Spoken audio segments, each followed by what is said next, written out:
Welcome to the Archangel's Feast podcast. For this conversation, I sat down with a buddy of mine, Norm, who's fresh out of seminary. He did some heavy reading there, and some of that was Edith Stein. And he was really enamored by her sort of three-pronged approach to humanity, basically human nature. And we basically went through these three different approaches and hashed them out. The first one was man is a rational animal who unites with the good. That's Edith Stein's most abstract way of approaching man. Edith's most concrete way of approaching man was as an individual, so just reflecting on all the nuances and quirks of each individual person. And then the third way was kind of in the middle, kind of abstract, sexuality. Man is a sexual being. There's a sexual dynamic that kind of defines our experience in many ways. And so we spent some time on each of these. We spent about 10 minutes on man as a rational animal who also strives to unite with the good. And baked into that conversation was a reflection on why Christianity dissolves the ought-is problem in ethics. Like, how do you get morality out of a world of objective truths? We spent about 15 minutes after that just reflecting on man as an individual. Really, it was a reflection on the unity and diversity of humanity. And also there was a discussion in there about how there's sort of an automatic person inside of us who just kind of reacts automatically to things. And there's an adaptive person inside of us who takes in new information and figures out what to do with it. And then we spent about 45 minutes after that talking about sexuality. And we really were wrestling with two problems during that time. The first problem is, for me, the church tends to insist, right, that there's a difference between men and women, but I've noticed that Catholics really generally fail to articulate what those differences are. And the second problem that I brought up was that the church really, in my experience, the church failed to catechize me on, like, when does someone violate their female nature and when does someone violate their male nature? I don't know. Like, there's a lot of details that were just missing for me. And so we kind of wrestled with that. And it was, I think it was a good discussion. I don't think we came to a lot of resolution, but I think we have a better vocabulary now. I think we came away phrasing these problems more precisely than we came into it. So I thought it was worthwhile, and I hope you enjoy it. Lastly, the audio quality wasn't quite what it usually is. I'm not sure why, but we'll try to make it better for next time. So hope you enjoy. Thanks for tuning in.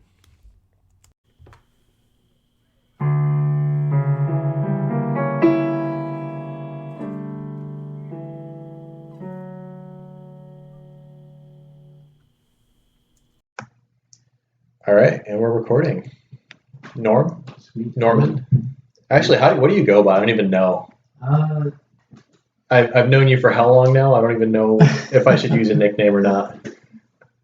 Yeah, I usually leave that up to the other person. But I'm the same way. Yeah. I go by Steven, like, as long as I know you're talking to me.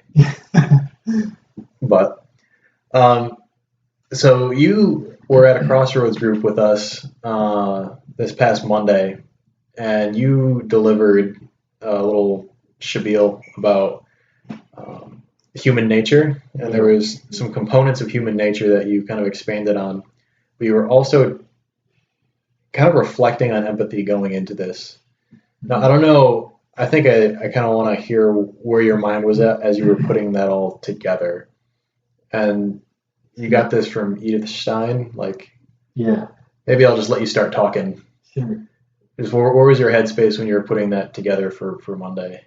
Yeah, well, I had the total freedom to talk about anything I wanted, so that was open-ended to begin with. But I initially wanted to talk about empathy because I feel like that's something I've grown in myself. I guess my awareness of my own capacity to empathize, but also I think my ability to do so. And for various different reasons, I feel like I've grown in that. And maybe along with that, I've, over the past couple of years, become more aware, I think, just in general of my interior life. Not just like prayerfully or spiritually speaking, but I think psychologically even. And so I think that's also kind of led to my interest in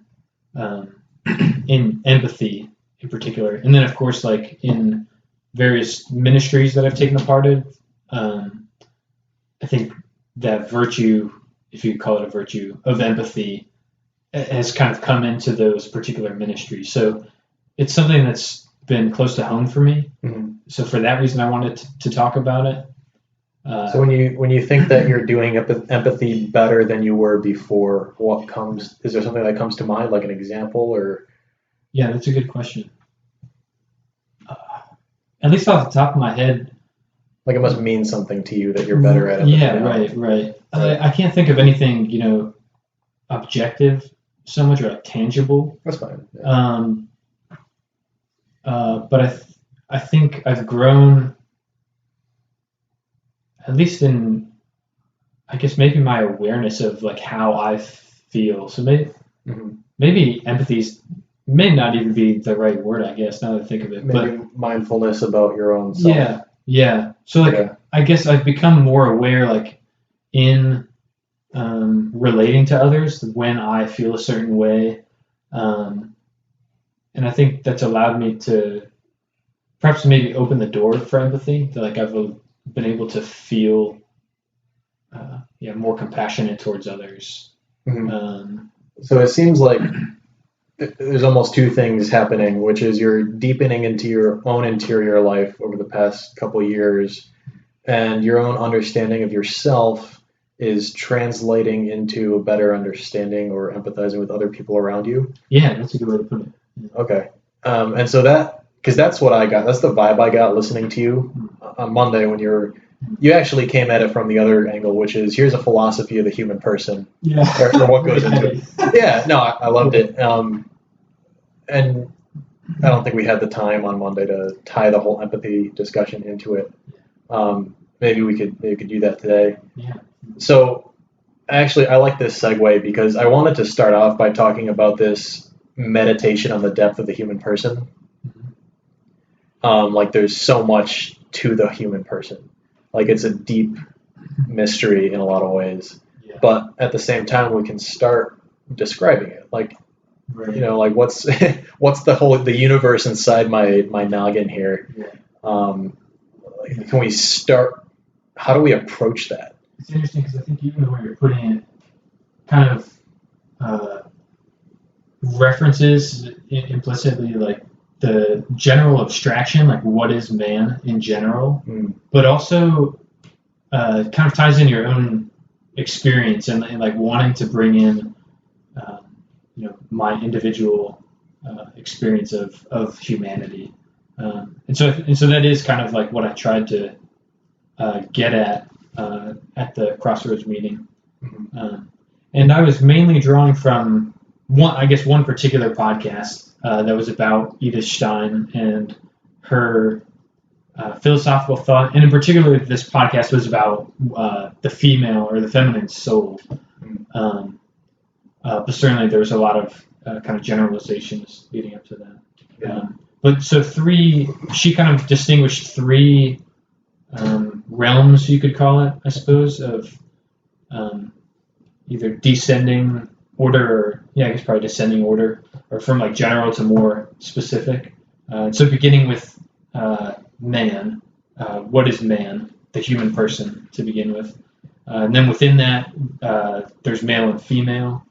So what does it mean to be male? What does it mean to be female?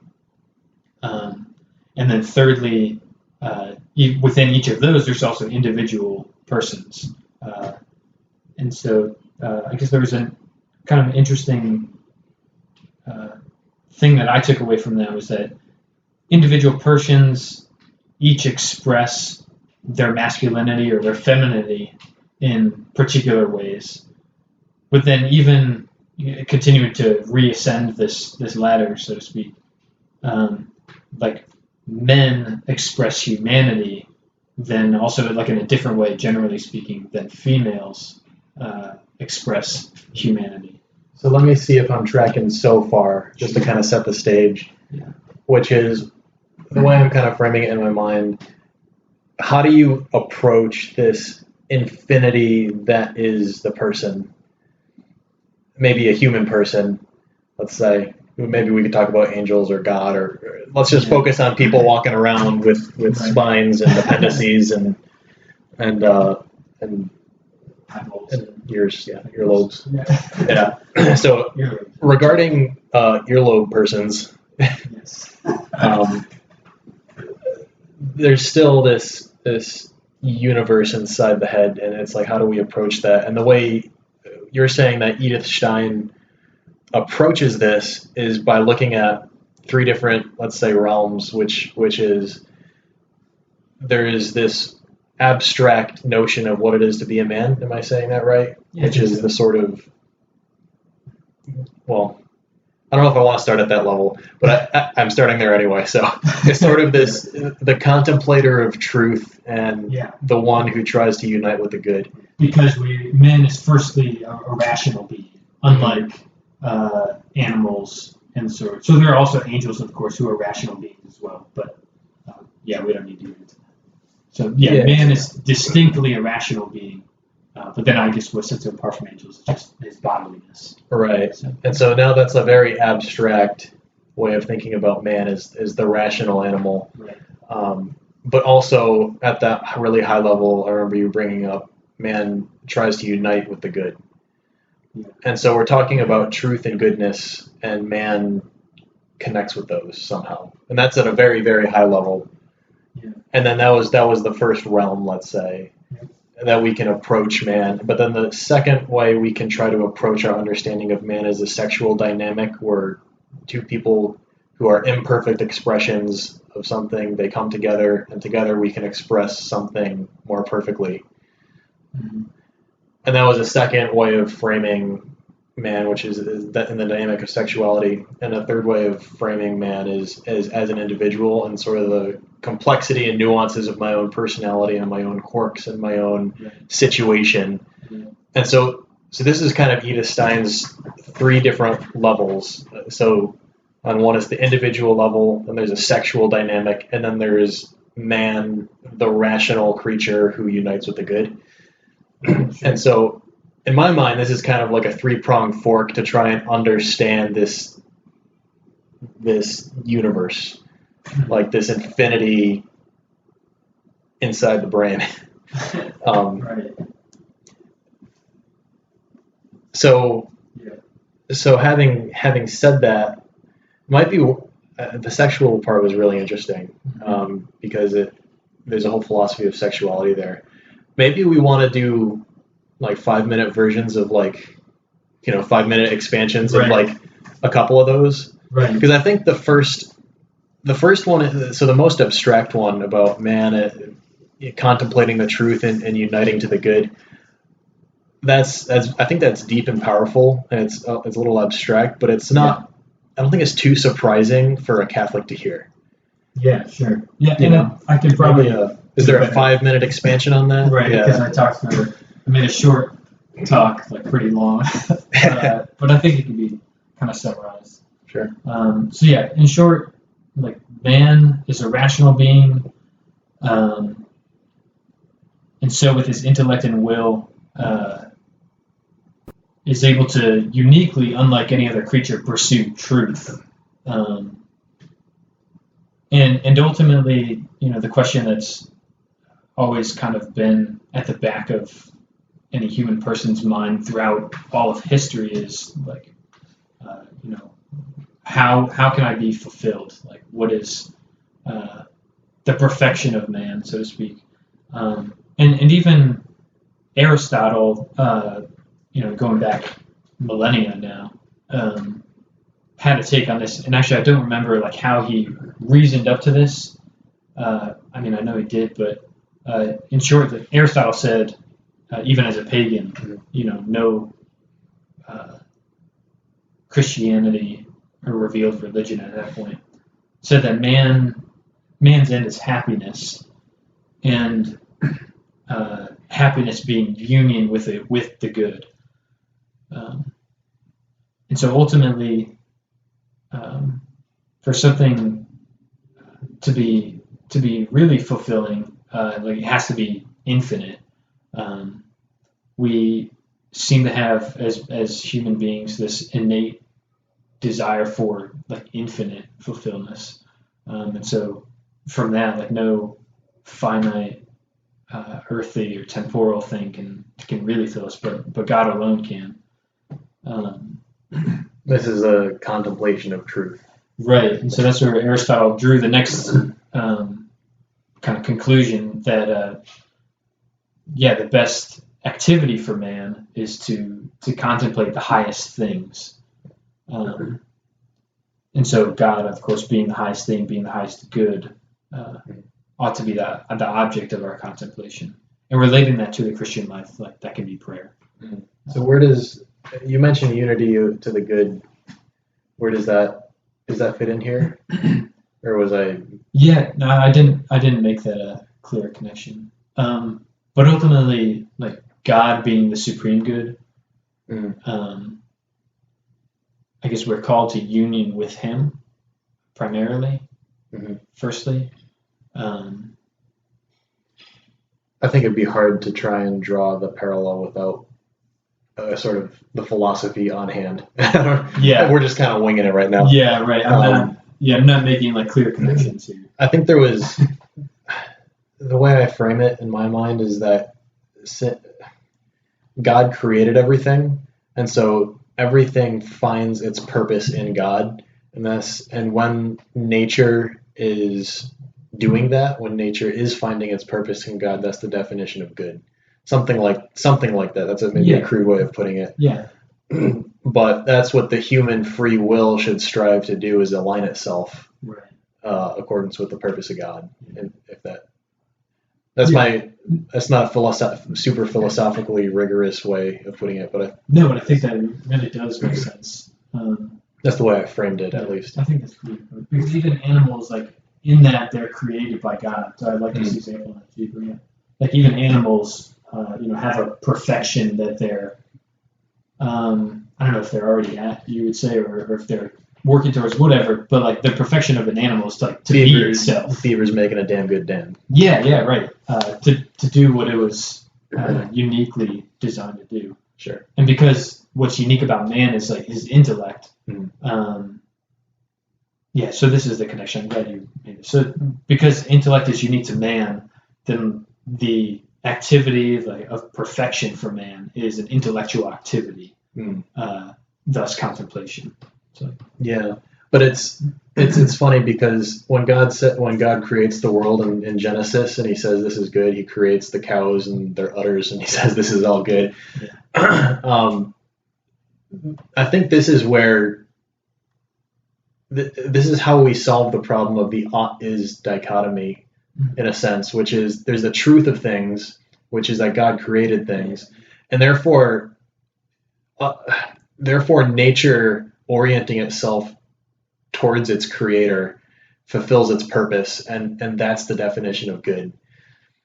And so that's actually, there's no contradiction between the pursuit of goodness and the truth of things. There's no is dichotomy. There is objectively, are you aligning yourself with your nature? Yeah, that's beautifully put.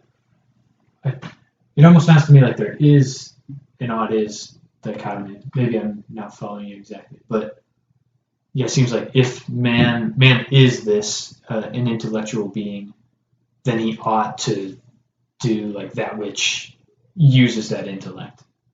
So I don't know, is that ought-is dichotomy still there? Or? Well, I think the definition of what is good in this case, in the Christian mind, or in the Catholic philosophy, is the definition of good is aligning your nature in accordance with its purpose. Oh, okay. I see. Yeah. And that's sort of the definition of good and the purpose of things. So if the definition of good is what's good, what's it mean to be a good man? What does it mean for me to be good? It's for my brain is hungry for knowledge. I'm gonna feed it knowledge, and I'm gonna orient my mind towards the truth, and that's good.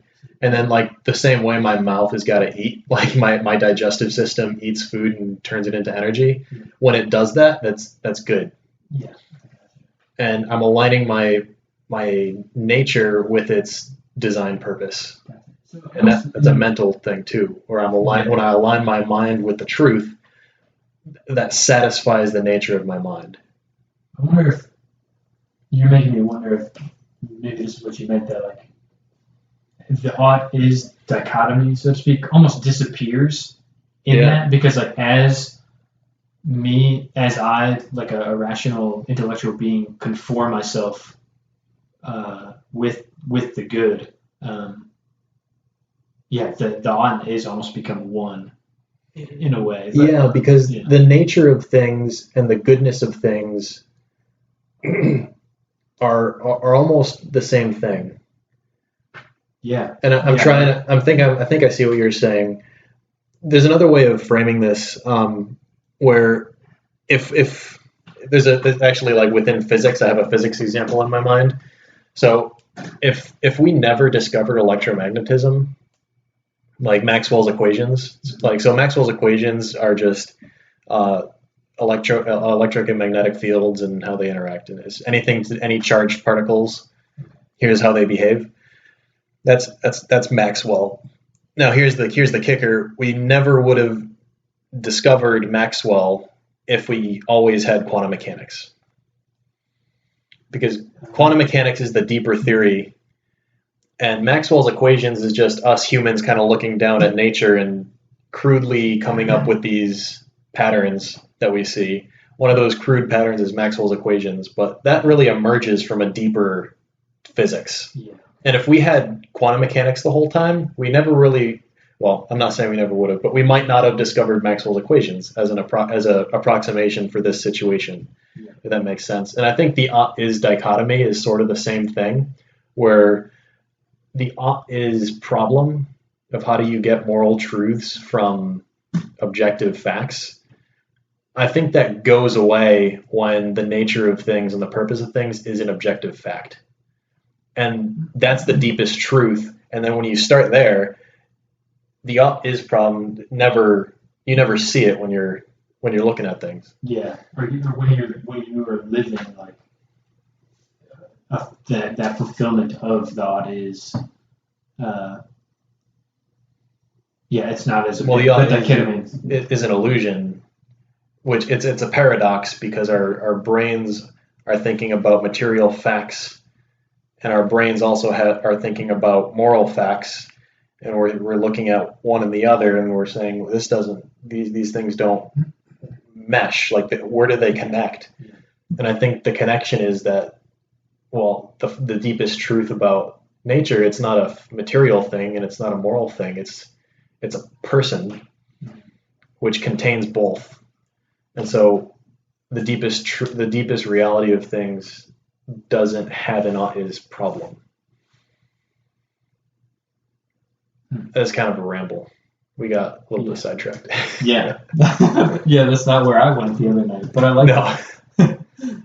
All right, so I think what we were starting to discuss was the that one approach towards the human being, which is the contemplator of truth. Yeah. And maybe if we could do another 5-minute, which turned into a 10-minute version. 10 minutes? I don't know. I lost track. I was getting into it. Instead of going into sexuality, because I have a hunch the sexuality might turn into a 20-minute.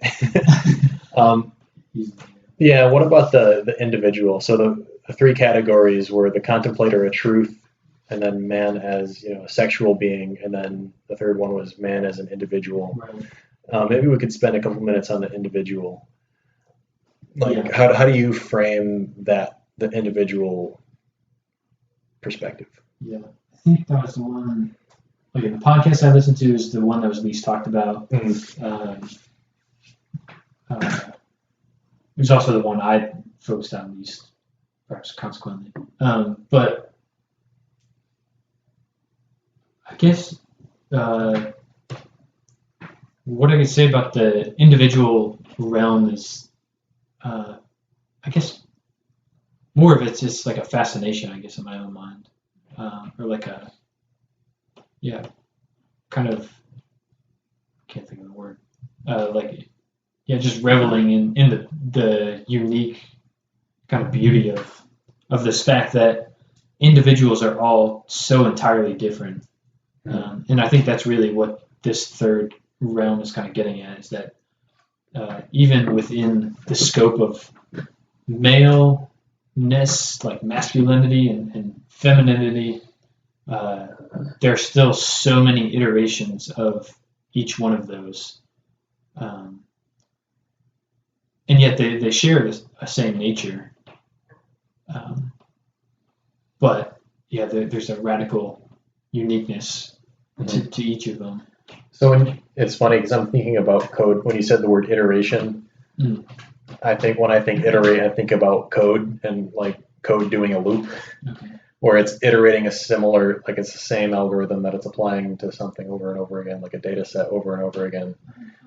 And when I think, that's just an analogy, but where that comes in with the individuality, it's like there's a sort of common humanity that we all share, but it manifests in so many different ways. Yeah. And there's a certain beauty to that. Yeah. Like no two trees are the same. Yeah. Right. Like down to the, leaf, or down to like all the branches are different, but you still look at it. It's a tree. Right. And there's something beautiful about trees, Right. Or you just see, oh, it's a tree, but there's no other object in the universe like this. Yeah. This is a unique thing. Yeah. But it's still a tree. I guess I still categorize it as a tree. Or another way of thinking about it, it's like it's a drop of water that falls from the sky. It's like the way it splashes, it depends on how it lands, and no two water drops are landing the same way in the same place. You've never heard that one before. But they splash a different way. Yeah. And so it's like, I think but they're all raindrops, right? They're all the same thing falling from the same place. Yeah. Well, but they're landing in different directions and in different places at different times, and therefore they all do different things. Yeah. And I think there's a common humanity that, wakes up one day, you're born and the eyes open, and it's like you're in a new place at a new time. You're a new person, and you manifest that common humanity in a different way. Right. And there's a sort of mysterious beauty, like the tree, where it's like it's a different thing. There's no other object in the universe like this, but there's a common humanity, but there's a uniqueness, right? Yeah. Yeah. Exactly. That's about like all I can think to say about like the individual. But yeah, like I said, it's really I'm caught up in the fascination of it. Like I think there's little to say about it, at least as far as like.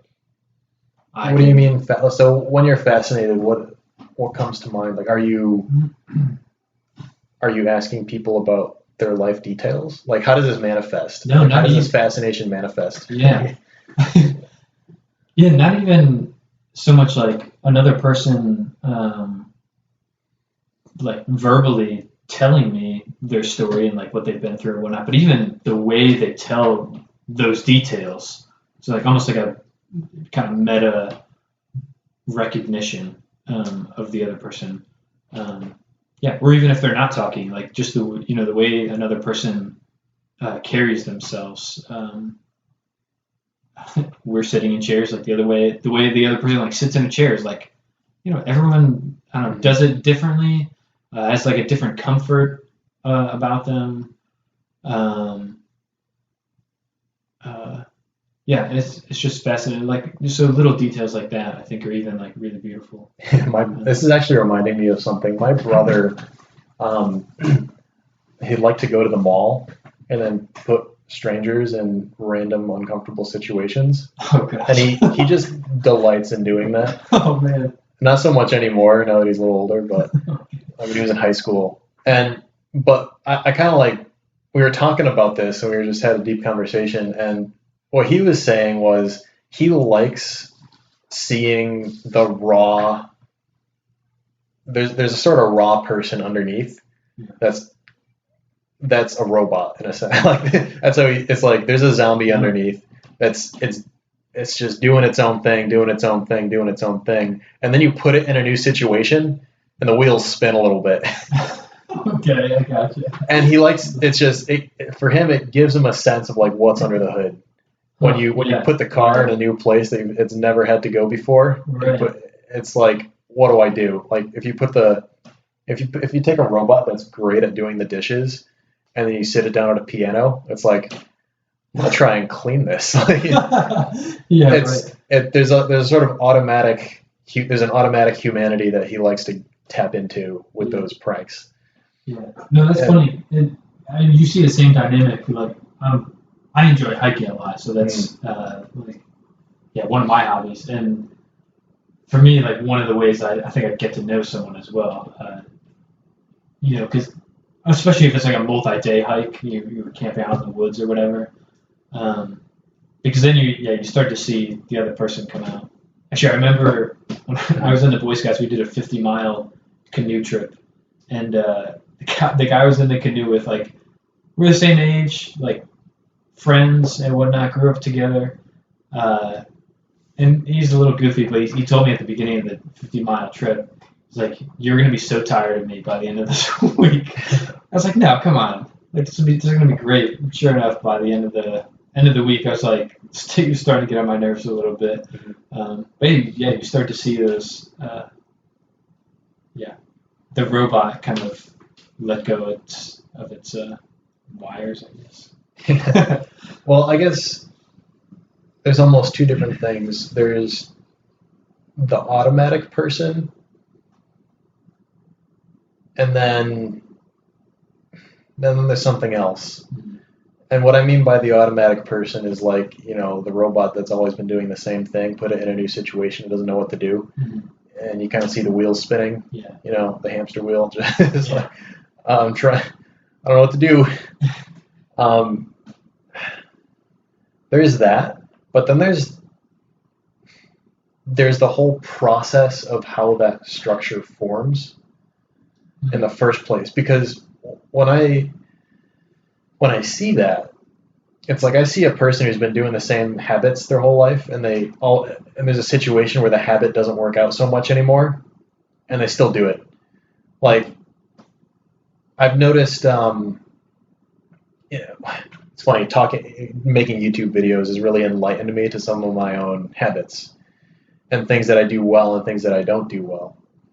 Like, one of the things that I do really badly is if I'm having a really abstract conversation, I'll breeze through the technical points, and the person at the other end obviously didn't understand what I was like. They might, like, it's not that they're dumb. They just, like, I just breeze through them, and it's like this is a conceptually dense thing that I'm trying to get out, and you gotta chew on this a little more before you get it, And it's usually something I've been chewing on for a long time, and it's like it all kind of comes out at once, and then someone else is like, "What are you talking about? What are you going off about?"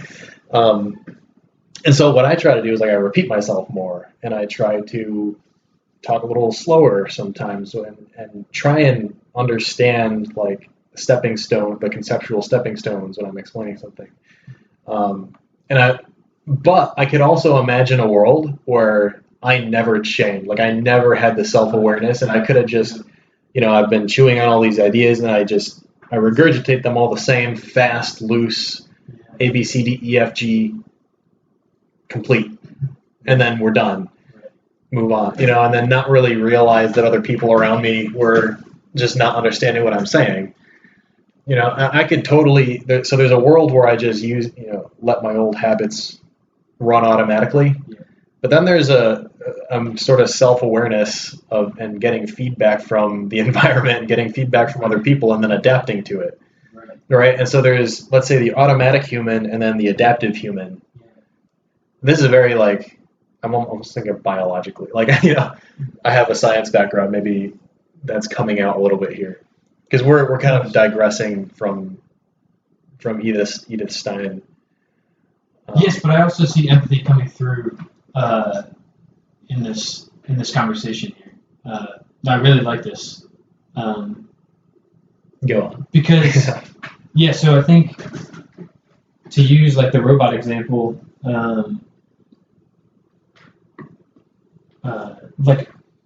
someone who's just regurgitating facts and and like you said, not changing their approach to it, not taking in feedback from the other person. Like in a way, they are being social, and that's another like we would say like an inherent trait of the human person is to be a social person, like a made for communion. Mm-hmm. And so in a way, like the robot in that sense, like is being social in a way, but in another way, like I don't think that person's really actually being social. Like in a way, and that's not, I don't say that in a demeaning way or anything, of course. But like when we're not taking in the input of the other person who I'm talking to, you're just kind of emoting. Yeah, and it's just like I'm stuck in myself, you know? Mm-hmm. So like really, are there two people sitting here, or is this just me spitting out my information? Yeah. You know? The funny thing is, I'm spitting out my information and I feel good about it. So I don't even. Yeah. So I could do this all the time and feel happy like a fulfilled person who has deep conversations, but that's just not. There's no actual connection. Right. Yeah. No, so I think that's a good image to use, because then talking the other adaptive person, as you said, I think that's where you're starting to get into empathy, where you're starting to read the other person, the other being before you, and like you said, taking in feedback, what they're giving, and then responding to that. And it's interesting because there is a dynamic there that's like forces you, I guess, to socialize well, you kind of need to step out of your habitual modes, perhaps. Yeah, and I think there's,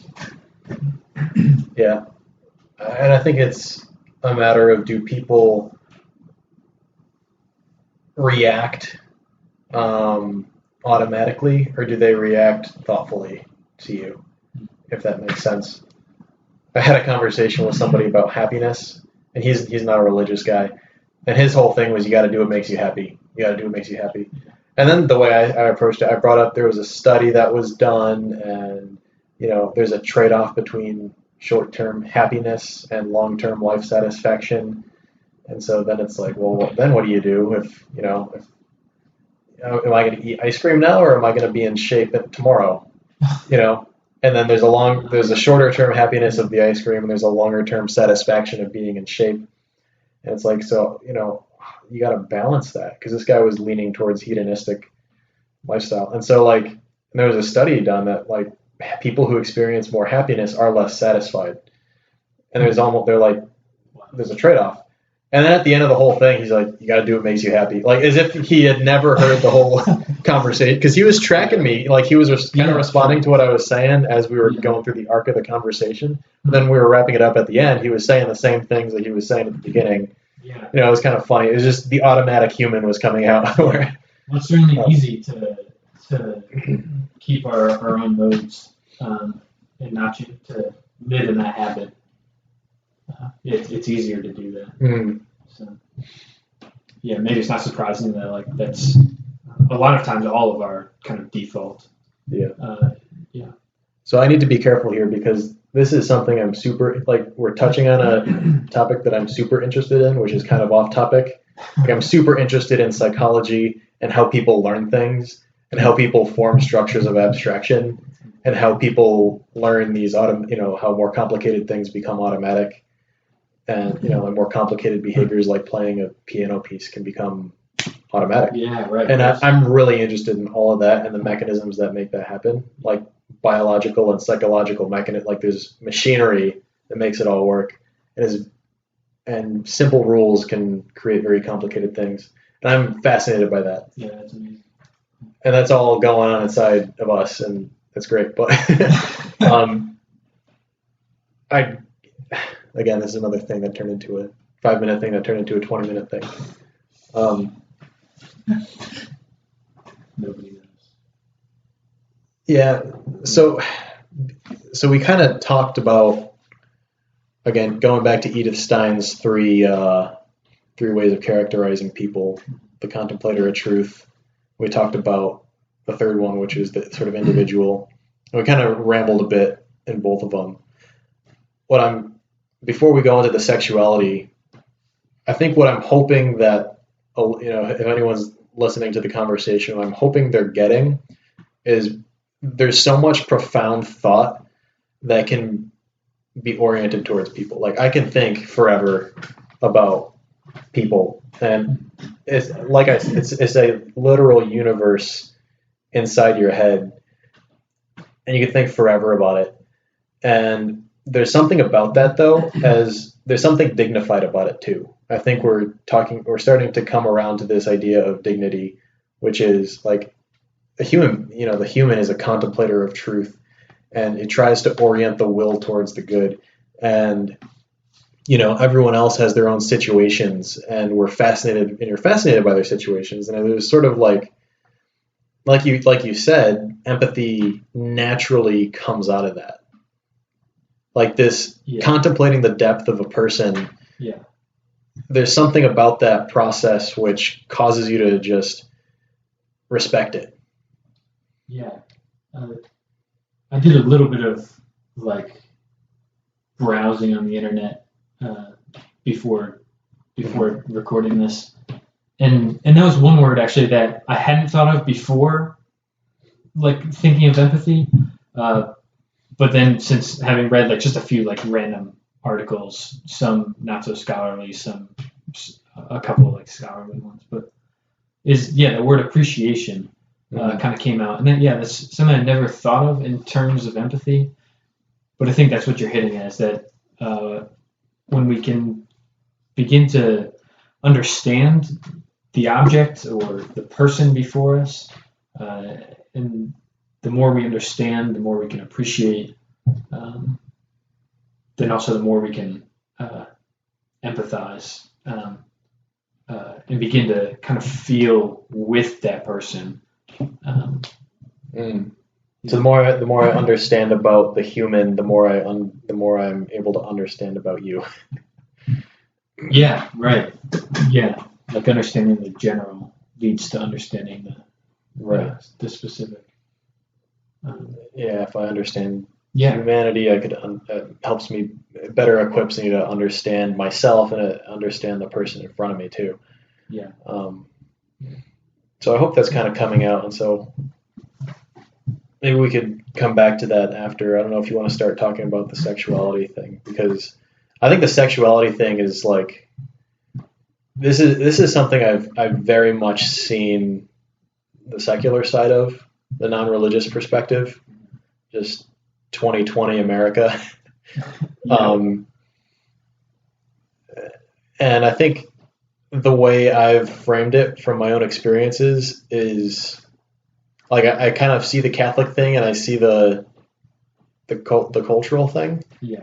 And I don't know if they definitely don't line up. So this might spark a little bit longer, some longer tangents from us, but so I think the key to the male-female realm, so to speak, which I don't think I brought out really well Monday night when we were talking, but the key is this Latin phrase, anima forma corporis, which is the soul is the form of the body. Or another way to put it is like the body is the visible expression of the soul. Like Plato's forms? I think that's, no. Maybe not exactly Plato's forms, but similar to that anyways. Why similar? Why not exact? Plato's understandings of the form is like very unique. At least the way I understand it, like from my brief like philosophical studies, is like Plato believed that there was like a realm of the forms where like the perfection of like each thing existed in actuality somehow. Mm-hmm. And then like a tree, there was an ideal tree, and then all these trees instantiated that in the world. I think. Yeah, so I guess that's why I hesitate to say like exactly like the Platonic form of things. Gotcha. Or another word that's sometimes used in place of form is like shape. And so maybe it's more of like, I guess, the Aristotelian idea of form, which is like closer to like shape of something, or in the language you've kind of been using so far as like the nature of things. So I think that maybe that's a more precise way to put it. Is like, the soul is like, maybe you wouldn't say the nature of the body, but like somewhere along those lines. So I know Sam Harris's definition of consciousness. So he's like one of the new atheists, but his definition of consciousness is your consciousness is what it's like to be you. And that's something you have to chew on for a little bit. Yeah. So maybe that's not useful for this conversation. But I'd have to think on that. Is there a difference between the consciousness and the soul? I never heard a Catholic interpretation of that. I couldn't say. Yeah. I couldn't say. Well, so anyways, Sure. I'm going to bring it back as all right. With this concept, the soul being the form of the body,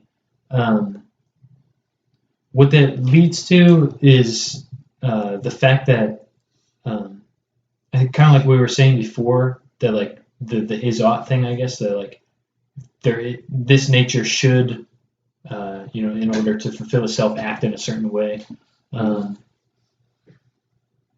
I think with the body-soul dynamic, it's a similar thing that like, and this is where like Edith Stein and John Paul II, who followed her in his thinking, this is how they viewed the human body, was that the male body is a certain way, therefore we can derive certain truths about the soul, which informs the body. So I guess it's kind of moving backwards because, like I said, the soul is the form of the body, but I guess our approach to it is backwards in that like we look at the body first and then derive from that what the soul is. And so also because the female body is different from the male body, then we can also derive different and unique understanding of what the feminine soul is like. So I think about this in terms of the way I think about people is usually in terms of bell curves, where there's a range of males out there. There's a lot of dudes out there, and their souls are different. Yeah. And there's a range of females out there, and their souls are different. But the differences between males, like the differences between two males, is not going to be the same difference as the difference between a male and a female. Yeah. So I think, if that makes sense. So there is variation within the groups. Yeah. But you're saying there's also a qualitative, when you look at the groups as a whole, there's also a qualitative difference between them. Yeah. And and I mean, like, some of the differences are going to be very general, just maybe that's to be expected, but we're talking pretty abstractly. Yeah. I mean, I think sometimes, like, when we talk about these kind of things, like with just anyone like out in the world, I think they almost assume that we're saying like, no, male and female are different. They assume we're saying like one's better. Well, or like one, like a male is this way and a female can't be that way. But we're not saying. No, we're not saying that. Like, females can, manifest or have certain traits that are typically, associated with men. But nonetheless, I don't think that undermines the fact that, in general, like, men are a certain way, women are a certain way. Mm-hmm. Is it more like half an ice cream cone? Or if you cut an ice cream cone in half the vertical way? Okay. I mean, together they can perform a greater function. So if you have half an ice cream cone, it's a certain shape, and then you take another. So male and female have different shapes physically. Yeah. That's where I'm coming from. So the two ice cream cones have different shapes. Together they can form a greater function. Yeah. Well. Yeah, the analogy breaks down in so many ways. Yeah, maybe ice cream cone's not the most precise example. But. Well, we're trying to get away from a better or worse. Yeah, sure, yeah. But at the same time, what are the differences? So I think from my experience, like I remember hearing a talk.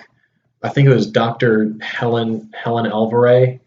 She was a lawyer, and she was talking about like her expertise was like church law and like the church's legal issues around the abuse scandals. Mm-hmm. She ended up giving a talk on gender. She couldn't tell me what the differences between males and females were. Like she couldn't. Like I think she was coming from this tradition where there's this idea that men and women are different, but we're equal. But like, yeah, like I've never heard. So apart from people who are like psychologically and scientifically minded, because there's a lot of studies that have been done which can quantitatively identify differences in like personality, different like men are higher variance with IQ, like the same men and women have the same average IQ, but men are higher variance, like attention to things versus attention to people, like all these things have been measured, and people who are scientifically literate point these out relatively easily. But I've never heard someone who's Catholic, like just someone everyday Catholic who believes that there's differences between men and women. I never heard one do a good job of explaining what the differences were. Yeah. And that's what led me to the science, because I believe that. Like I believe, like just from having two eyes, like I know that I can see those differences between men and women, but I couldn't tell you what they were before I started like digging into the science a little bit. But like, what is our philosophical and theological traditions have to say? They say something vague, but I don't know what they're saying. Right. And I've had that problem, you know. Yeah. Yeah, I think that was a ramble. Sorry.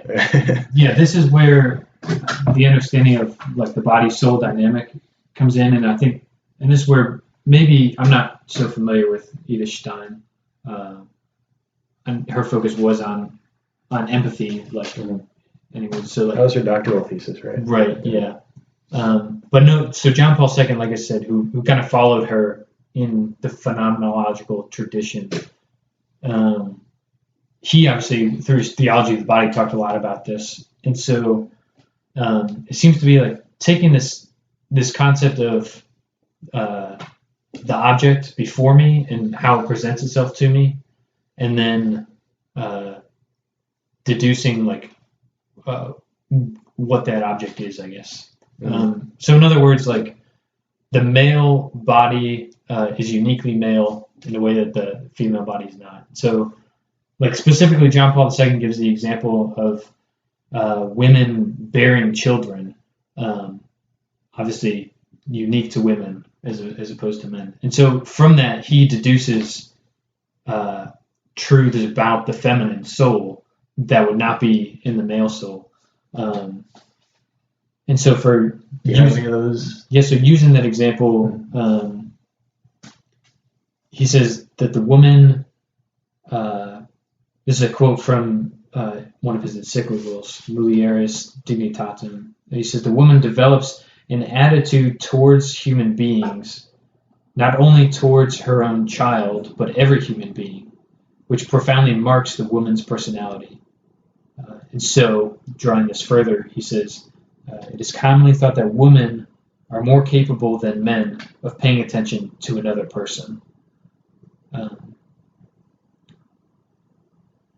So the difference is maybe very general, but nonetheless, it seems to be like a difference that like women seem to be more person-oriented, whereas men perhaps more practical. Minded and less attuned to persons. So I want to draw a distinction, because I think when a lot of people hear this, this can get pretty easily strawmanned, which is the church is putting people in a box. So women pay more attention to people, and men pay more attention to things. That's why we're never going to have female engineers. And it puts women in a box, and then some people might hear the church saying women shouldn't be engineers. That's not what the church says, but people might hear the church saying that if they say, women are more focused on people. But I think the distinction I want to draw is that there is immutable truths about male and female, but there's also malleable, I don't want to say malleable souls, but souls change all the time. Mm-hmm. Like you're sinning today and not tomorrow. And souls are in flux in a sense. Yeah. And I think what a soul pays attention to and what a soul receives and what a soul gives, I think that's in a lot of flux, and there's a lot of variance there. Mm-hmm. And there's probably more variance within the groups than between them. When I say, men and women are similar in that regard. Yeah. But the differences on average between men and women come from immutable truths. What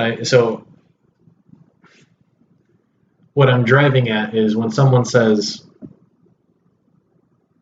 you're saying women shouldn't, if you're saying that women are typically more interested in people, this is coming from the immutable truth of the woman being a mother.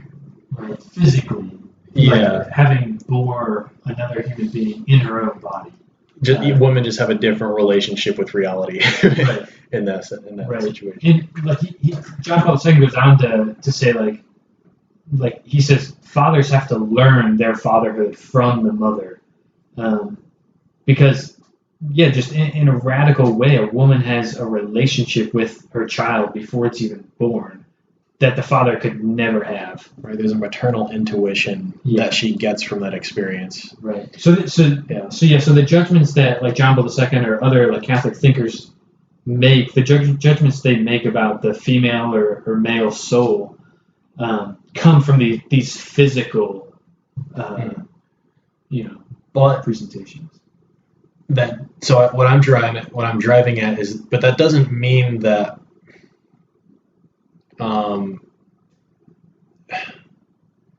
That doesn't mean that they're immutable. Yeah. So in the sense that, men are supposed to, when you say men are supposed to learn their fatherhood through the woman, like there's an idea here that there's a sort of perfection that we're striving towards. It's a common perfection between, like, men and women are both striving for the sort of same perfection, the same wholeness, the same whole unified perfection. Yeah. Maybe it's a vision of the divine life. Yeah, which that we're striving for. Yeah. And there's a tendency of women to reflect a certain side of that. And there's a tendency for men to reflect another side of that. Those are based in immutable biological truths. But that's how we have the balance where we say, I'm just trying to rationalize, how do we have women engineers? Like, that's what I'm trying to drive at. Yeah. Like, I'm struggling, but I'm trying to get there. Like, how do we have women engineers as a Catholic? You know what I'm saying? And that's what I'm trying to bring up by the discussion of immutable versus changing truths about people. Right. Like there's changing souls inside of people, right. But there's immutable truths. And what I'm trying to say is that there's enough variance, there's enough wiggle room here to let women be engineers. You know, like there obviously is enough wiggle room because we see women engineers. Like, but how is that captured in the Catholic view of sexuality and souls and bodies and because when we talk about the male soul versus the female soul, we think that there's something unchanging about that. Yeah. And I think we give the unchanging part too much. Or I think when people hear, I shouldn't say that. When people hear the Catholic perspective, they focus too much on unchanging. Oh, There's a male soul, there's a female soul, there's male body, female body. These are boxes we're putting people in. But the Catholic philosophy captures more leeway. Yeah. And I think this Catholic vision does give us the leeway to have women engineers.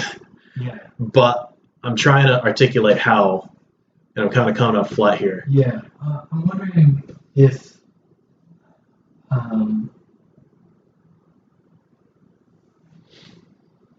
I mean, in a way, it sounds like you're categorizing like engineering as a distinctly like masculine trait, Mhm.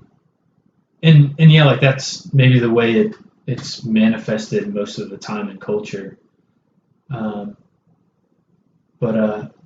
Well, I think yeah, that sounds like a Catholic thing too, because when you say the female has a sort of unique attention to people, yeah, well, who's attentive to the things? Well, that's going to be the guys.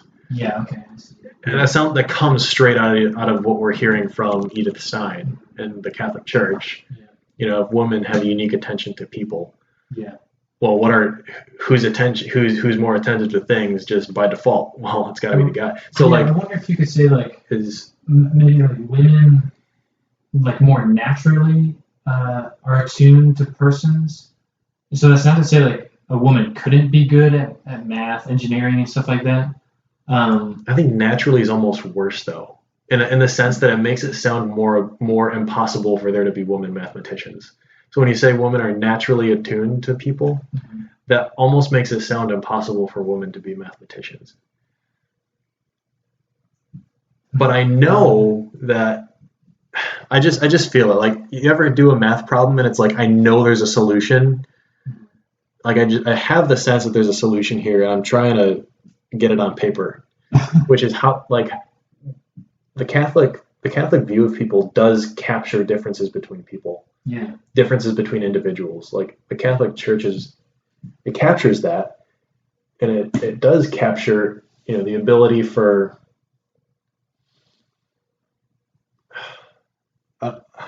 people to do it capture people to cross what boundary. Is there a boundary that's being crossed, or when a female, you know, when a woman goes into math, is she crossing a boundary? What's she doing? Like she's obviously just interested in things. She's interested in these ideas. Obviously. That's not necessarily at the expense of persons, though. That's not at the expense of femininity. Yeah. Why? Yeah, you know, like being like attracted to math and like enjoying math and stuff like that. Yeah, it doesn't negate the fact that like she's also very attuned to persons. What if she's not? Or are all women like that all the time?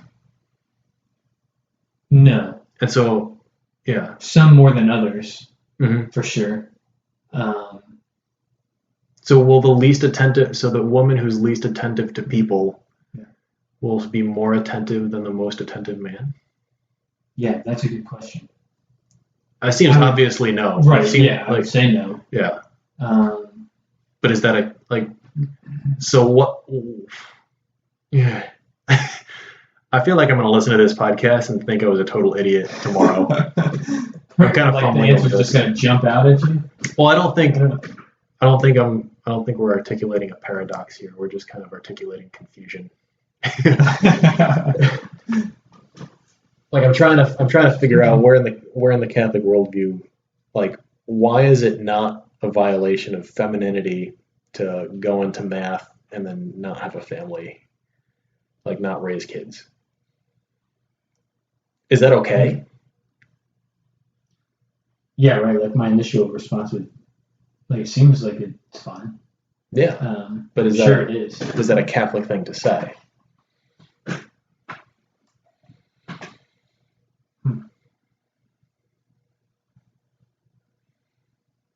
I'm not sure. I mean,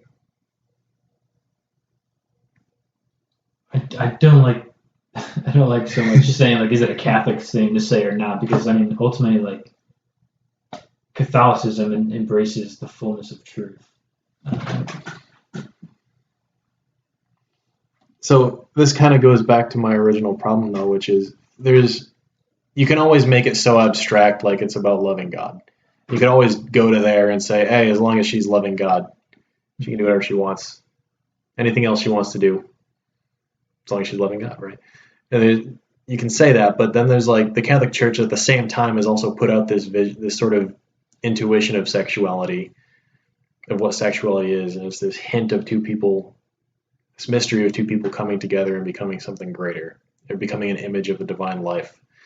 And that's all great and beautiful, but then what is it actually saying about people if we can't make any solid statements? Because that's what I was trying to get out of. That's what I could never get out of Catholics and religious people is, so all right, what are the differences between men and women? Mm-hmm. And they would say like one or two things, like, oh, women are more attentive to people. I think that was said a lot.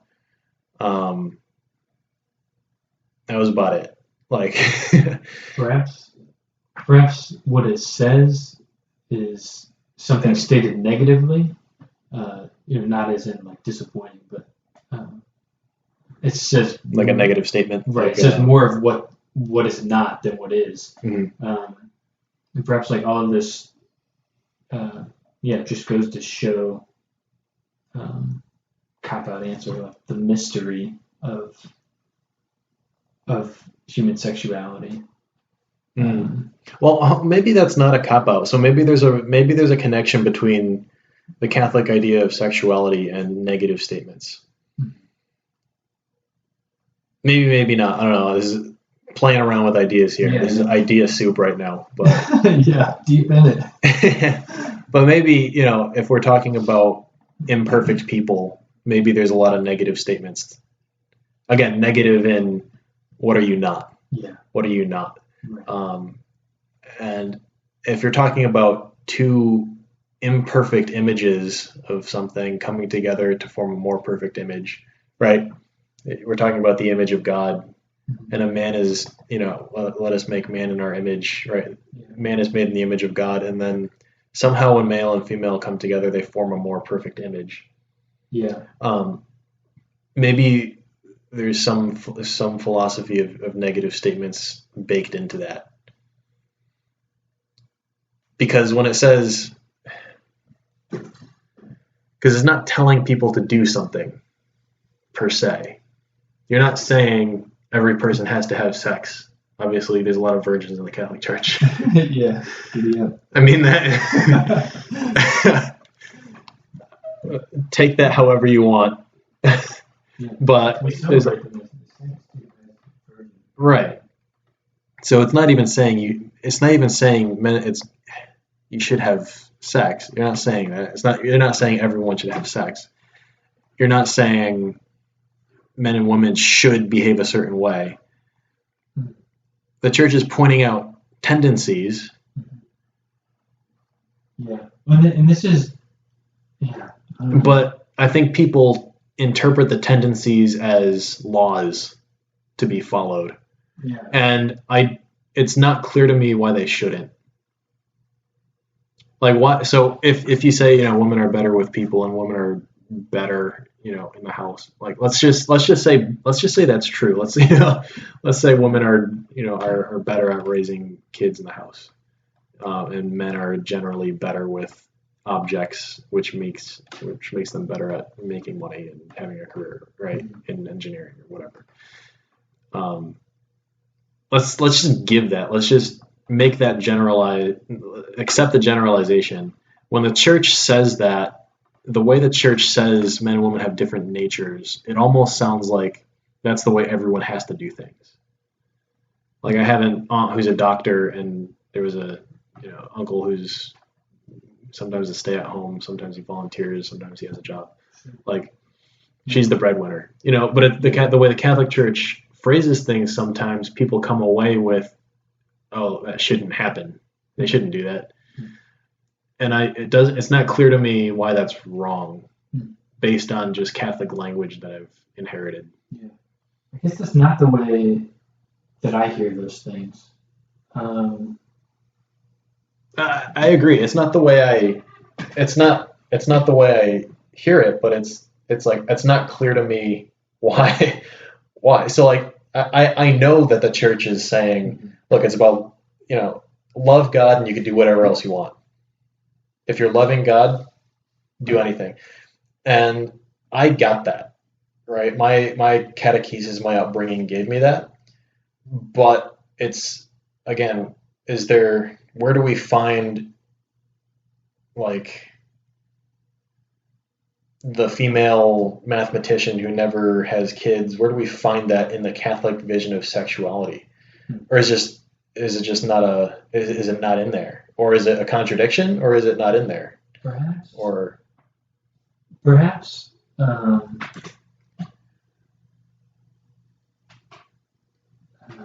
Perhaps, like, I'm gonna call those like deviations. Again, not in a like derogatory way or demeaning way or anything. But assuming like the female soul is this way, the male soul that way, we'll call those deviations. Those who don't, fit into that mold. like a difference, or like a deviation from the norm, from the usual. Oh. So like the female mathematician. Yeah. Perhaps like those deviations speak more to the mystery of God's love and again the beauty of the human person, that like, even though this might be quote unquote normal for female to be this way or that way, to see one who's not that way, I don't know, to me like reveals a beauty, one, in God's freedom to create differently. Mm-hmm. I think, and this also comes out like in the Gospels, where like Jesus' favorite people, the people he like ministered to most, were the outcasts in society. mm-hmm. So which at that time were women. Women were relegated as essentially like social outcasts, like didn't have a voice of their own really. Public, yeah, but Jesus associated with women. Widows also were like relegated to a lower place in society, and Jesus made it a point to acknowledge their humanity. Yeah, and I was reading like in the scriptures the other day of like Jesus even like he encounters this one widow on the road, and she's mourning because like her son has just died, and they're like carrying his body out to be buried. And Jesus like not only encounters that widow in her dead son, but then raises that son to life. And so I think that speaks again to like God's compassion for the outcast, in going so far as to like the woman has lost her husband and now she's lost her son, and God sees that and desires to bring healing and love there. And that's not this. Well, I think that I don't want to paint the picture that like female mathematicians are outcasts. That's not at all what I'm trying to paint. But I think it does speak to the beauty of God's creation. He's able to create so many. Well, to your point, about those examples of Jesus, just acknowledging the humanity and the dignity and the worth of these women, that comes out of the Catholic sexual teaching, like that. So if you believe that men and women are complementary and together, only together can they form this image of something greater, there's a certain dignity of both genders, right? Yeah. There's a certain huge respect you have to have for everyone. Right. Just that flows right out of that. Yeah. I think I had it. I was gonna say it was on the tip of my tongue and I lost it. Of what I think the problem is. I think it was on the tip of my tongue. I don't know. I guess there's a point that we haven't really discussed at all, and I don't know if it answers your questions of explaining the female mathematician and so what, but we haven't discussed complementarity, and obviously that is like the core of the Catholic tradition, human sexuality. So let me phrase it this way, because I think you hit the nail on the head when you said, look, a female mathematician is a deviation from the norm. Maybe it's a couple standard deviations away from the norm. That's your name. No, I think deviation is a good word because there's a bell curve of personality traits, and it's a spectrum, and people are different. You have some women who are very feminine and some women who, play sports and right. There's overlap between male and female. Yeah. And so I'm wondering, maybe another way to put it is all that variation is fine and good, but I don't see Catholic teaching giving that to us. Like I don't see Catholic sexual teachings giving us anything about individual diversity within the sexes. But I think my other problem, which I remember now, I was going to say it and I forgot, and now I remember. My problem is that I've never heard a Catholic articulate the actual differences between men and women. I've heard them talk that, men and women are different, men and women are different. What's the difference? So that's my problem. So my problem is I've never heard a Catholic articulate the differences between men and women while claiming that there are differences. And people who are scientifically literate do it, and some of them might be Catholic, but they're getting that from the science, not from their Catholicism. So maybe that's my deep problem, which I've always had. But there's a sort of smaller problem, which is I think the secret to this is just understanding that there's plenty of good variation. There's a lot of different kinds of women out there. Some of them are great at math, right. And that's fine and dandy. But Catholic sexual teaching doesn't give us any hint at diversities of individuals. It says men and women have different nature. Okay, there's no wiggle room there. Where does the diversity come from?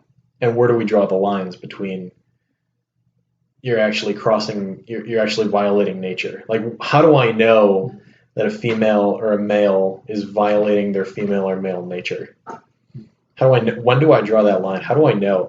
I can't find that. Like, I never found an answer. I can't say I looked with that level of detail. Like, I've never phrased the question this precisely before. Yeah. So I never looked, but now that I'm thinking about it, I don't know if I've ever heard one. Like I've never. So why? Yeah. When do if male and female have different natures? When do we know that they're violating it? Yeah. I don't have I've never heard an answer, and I've never heard a Catholic describe what the differences are in a really insightful, not in an insightful way. I've heard them insist that there are differences, but I've never heard a Catholic say what the differences are. And I've heard scientists explain differences in a really insightful way. Mm-hmm. And that's why I can talk about it. But I get that from scientists and psychologists, and a Wikipedia page on the neurological differences between men and women is more insight than I've ever heard on the specific differences, than any Catholic. Yeah. Just talking out of their Catholicism. Do you know what I mean? Yeah. So this is, I don't want to avoid the topic. Yeah. But when you say, for a Catholic to talk out of his or her, Catholicism, ultimately, what the Catholic teaching would be, and I don't know what it is, but what it would be is, ultimately rooted in the human person. And so I don't want listeners to misunderstand that to be a Catholic is teaching out of this or that teaching, like, oh, they heard the church teach this, and like this is what they're teaching from, like whatever the church teaching is on it. I guess would come from like a human understanding of the human person. Yeah, I guess what I'm coming from is I was listening to Dr. Helen Alvarez give this talk, and the title of the talk was "The Salience of Gender Roles in Marriage."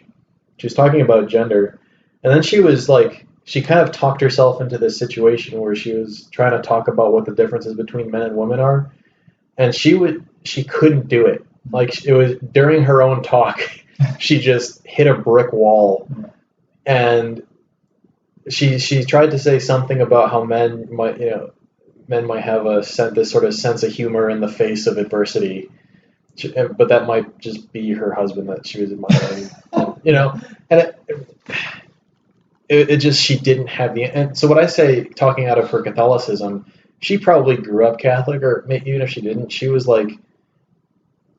a lawyer for the church, during the abuse scandal. She's Catholic herself, and she's giving a talk on the salience of gender roles. And that's what I mean. Like, obviously a very Catholic, I forget who she was giving it to, it was I think a Catholic organization too, who was giving her the platform to give the talk. Mm-hmm. That's what I mean, talking out of her Catholicism. Like, just her Catholic experience, her background. She's not an idiot. She's smart. Yeah. Doctor. Yeah. Intelligent Catholics who are very Catholic, if you haven't read the science, you can't tell me what differences in gender are. That's what I mean by talking out of your Catholicism. Or people who are talking out of the science, people who have looked into the science and tried to understand the numbers and understand, how we measure personality and intelligence, and how we try to measure interests and measure those things and put them all on a bell curve, and then you could look at differences on average and differences in variation. It's like, we could talk all day about gender differences, and differences in the brain, all day. Yeah. It almost sounds like you're looking for a philosophical explanation, perhaps within like the Catholic tradition, philosophical tradition. Maybe where like this isn't jiving with me so much as is that the church,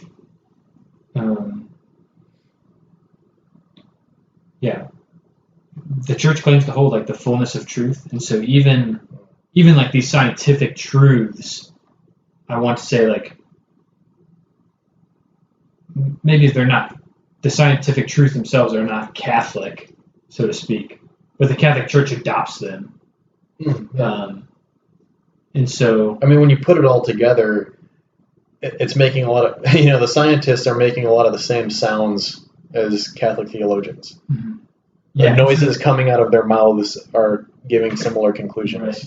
So I guess I say that because I almost feel like you're painting the picture of like science versus Catholicism, and like I said, at least that's the way it's coming across to me. And I guess I would prefer to like kind of merge the two and say like that. Yeah, those scientific truths are embraced by the church, and that still doesn't answer the question of like what are philosophically, like what are differences between men and women. But I think scientific answers can be Catholic answers.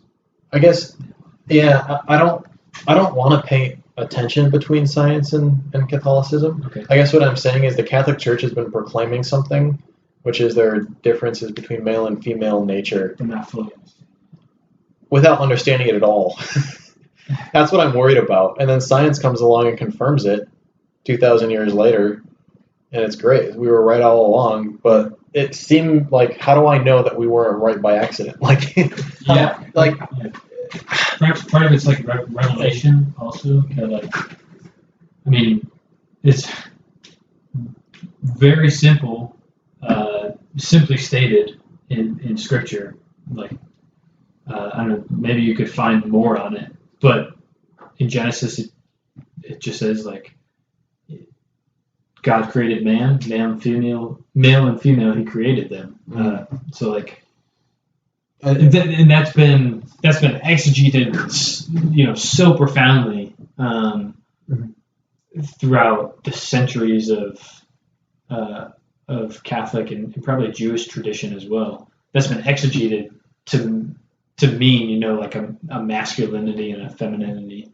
And so maybe that's where like the Catholic tradition has picked it up. It's also possible to me, like I could understand if the church says, well, look, the really important thing is that men and women, they are different, but together they complement each other and they form a more perfect image of the divine life.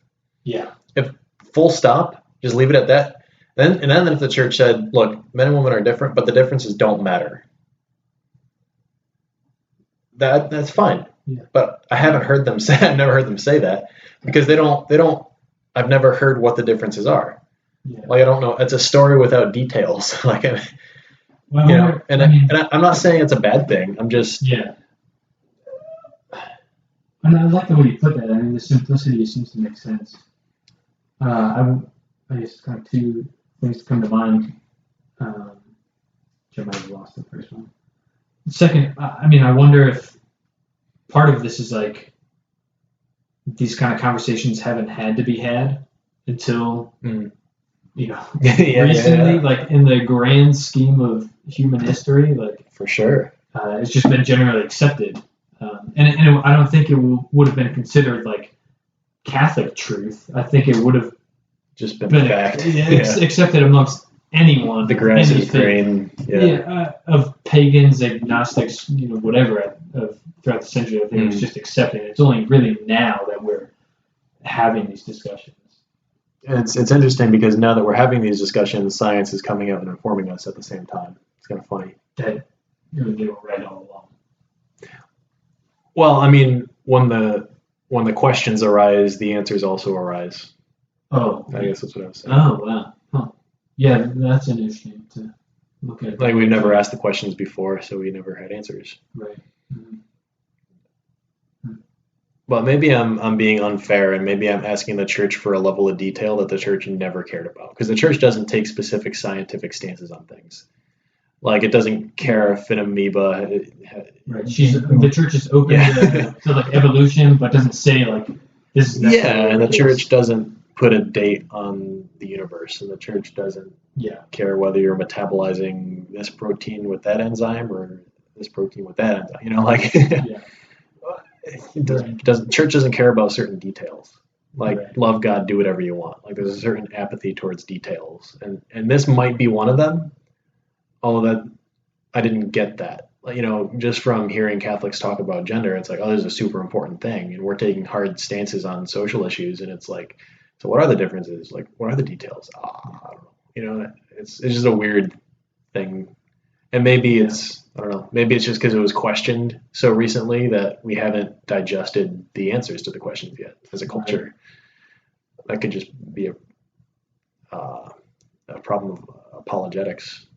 Right. Yeah. Historically, it's not a problem with the church. It's an apologetics problem. Right. Historically speaking, it's still so.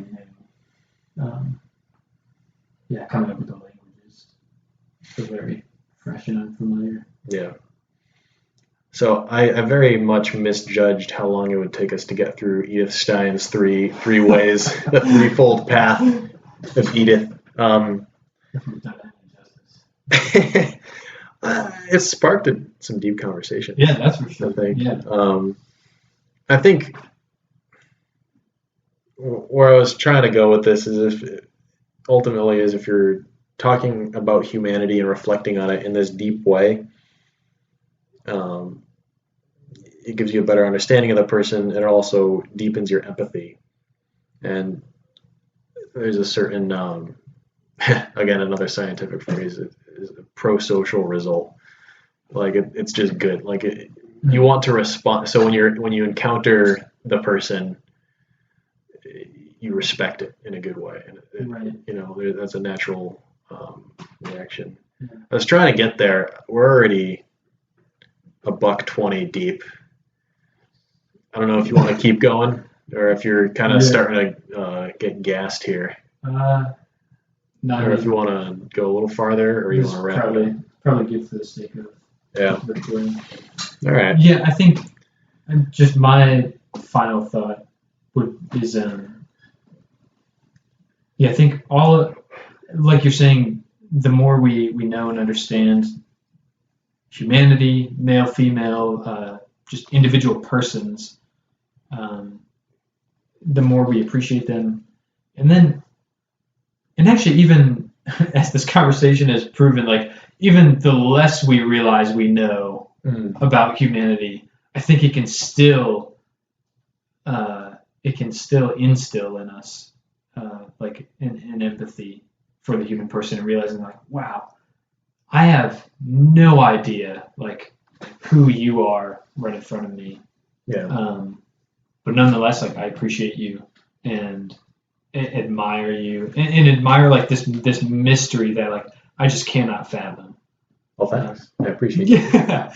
It almost reminds me of the jellyfish we were talking about earlier. Like, you look at a jellyfish and it has like it's this weird orb with tentacles. It's like, wow, what's that? And you look closer at the tentacles, it's like, there's a bunch of barbs here. Whoa, what's that? And you look even closer, there's like poison glands in here. Well, this thing is off the chains. Like, the closer I look, the more complicated it is, the crazier this thing gets. And I think, we've kind of opened up Pandora's box here talking about human nature. The closer you look at it, the more it's like, what's going on here? Yeah. Like, so much going on. Conversation, we've taken some hammers to that Pandora's box and smash things out. Yeah. Reckless abandon. Leave to someone else to put it back together.